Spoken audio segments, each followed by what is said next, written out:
تو وہ بھی بھن جاتا، لیکن بلال رضی اللہ تعالیٰ عنہ مسلسل کہہ رہے تھے، میں لات و عزیٰ کو رب ماننے سے انکار کرتا ہوں۔ امیہ کو اور زیادہ غصہ آ رہا تھا اور انہیں بڑھ چڑھ کر پیٹ رہا تھا۔ وہ ان کے پاس جاتا اور ان کے حلق پر تان کر مکہ مارتا، وہ بے ہوش ہو جاتے، پھر ہوش آتا تو ان کے ہونٹوں سے آہد آہد ہی کا نعرہ بلند ہوتا تھا۔ پیارے دوستو، ذرا ان مظالم کا سوچیں کہ اسلام کی خاطر ان ہستیوں نے کیسے کیسے ظلم برداشت کیے ہیں، لیکن یاد رہے کہ یہ لوگ اللہ تعالیٰ کے منتخب کردہ لوگ ہیں، جن کو اللہ نے اپنے پیارے رسول صلی اللہ علیہ وسلم کے صحابی ہونے کا شرف بخشنا تھا۔ یہ ان لوگوں کے پختہ ایمان ہی تھا جس کے باعث انہوں نے ہر طرح کے مظالم تو برداشت کر لیے، لیکن اپنے ایمان اور یقین پر آنچ نہ آنے دی۔ ایک اور روایت ہے جو بلازری نے حضرت مجاہد رحمۃ اللہ علیہ سے نقل کی ہے کہ مشرکین حضرت بلال رضی اللہ تعالیٰ عنہ کی گردن میں رسی ڈال دیتے تھے اور بچوں سے کہتے تھے کہ اسے لے جاؤ اور مکہ کے پہاڑوں کے درمیان گھسیٹتے پھرو۔ بچے اسی طرح کرتے، مگر بلال احد احد پکارتے چلے جاتے تھے۔ اور بلازری نے ہی بیان کیا ہے کہ حضرت بلال رضی اللہ تعالیٰ عنہ نے خود بیان فرمایا، مشرکین نے مجھے ایک دن رات مسلسل پیاسا رکھا، پھر انتہائی گرم دن میں گرم پتھروں پر لٹا کر اذیتیں دیتے رہے۔ پیارے دوستو، مذکورہ روایت بتاتی ہیں کہ مشرکین نے حضرت بلال رضی اللہ تعالیٰ عنہ پر ظلم و تشدد کے پہاڑ توڑنے میں کوئی کسر باقی نہ چھوڑی تھی۔ حضرت بلال رضی اللہ تعالیٰ عنہ پر ڈھائے جانے والے انہی مظالم کے حوالے سے ایک واقعہ آپ کے گوش گزار کرتے ہیں، جو ایک دردناک واقعہ ہے۔ کہتے ہیں ابو جہل نے دعویٰ کیا کہ میں بلال کو ایسی سزا دوں گا کہ وہ مجبور ہو کر محمد صلی اللہ علیہ وسلم کا کلمہ چھوڑ دے گا۔ تو امیہ بن خلف نے ابو جہل سے کہا، یہ تمہاری بھول ہے دوست، یہ سزائیں تو اس کالے پہاڑ کے لیے لذت کا باعث بن چکی ہیں۔ میں نے کسی کالی عورت کے بچے کو اس سے بڑھ کر صبر کرنے والا نہیں پایا، تم اس کے ساتھ کیا کرو گے؟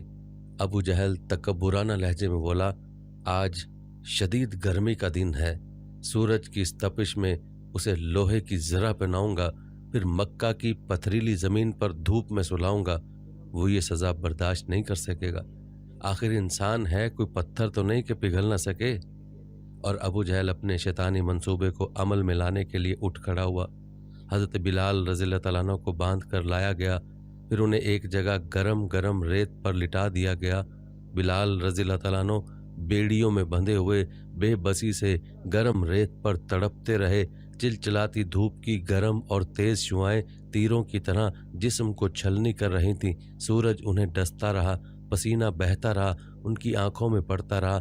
تکلیف کی کوئی حد نہ تھی، لیکن اللہ کے دین کی محبت، اس کے رسول صلی اللہ علیہ وآلہ وسلم کی بشارت، یہ دنیا تو ایک آزمائش ہے، ایک امتحان ہے۔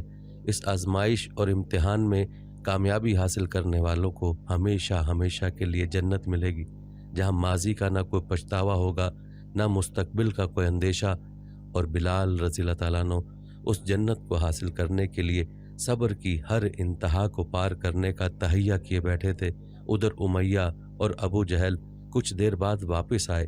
ان کا خیال تھا کہ بلال رضی اللہ تعالیٰ عنہ آج ضرور ان سے معافی مانگ کر اس عذاب سے چھٹکارا پانے کی بھیک مانگیں گے۔ ابو جہل اور اس کے ساتھ ایک پوری جماعت بلال رضی اللہ تعالیٰ عنہ کی زبان سے معافی کے الفاظ سننے کے لیے ان کے قریب آئی۔ جو ہی بلال رضی اللہ تعالیٰ عنہ کی نظر ان پر پڑی، وہ اپنی تکلیف بھول گئے۔ خدا کے دشمنوں کو دیکھ کر ان کی قوت برداشت ایک مرتبہ پھر اپنی انتہا کو پہنچ گئی۔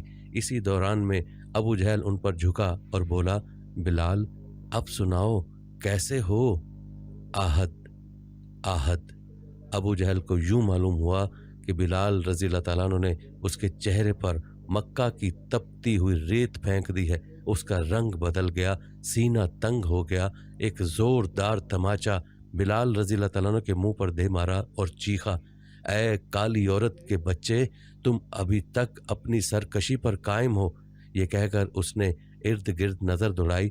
چند قدموں کے فاصلے پر ایک بڑی سی چٹان نظر آئی۔ اس کی آنکھوں میں پھر شیطانی چمک آئی۔ لوگوں کو مخاطب کر کے بولا، چلو یہ چٹان اس حقیر غلام کے سینے پر رکھ دو۔ لوگوں نے مل کر بھاری بھرکم چٹان حضرت بلال رضی اللہ تعالیٰ عنہ کے سینے پر رکھ دی۔ بوجھ سے حضرت بلال رضی اللہ تعالیٰ عنہ کا جسم اور بھی شدت سے دکھنے لگا، لیکن ان کے عزم اور حوصلے میں بھی اسی نسبت سے اضافہ ہوا۔ وہ دھیمی آواز میں آہت آہت کا توحیدی نغمہ گنگنانے لگے۔ درد حضرت بلال رضی اللہ تعالیٰ عنہ کے چہرے پر صاف نظر آ رہا تھا۔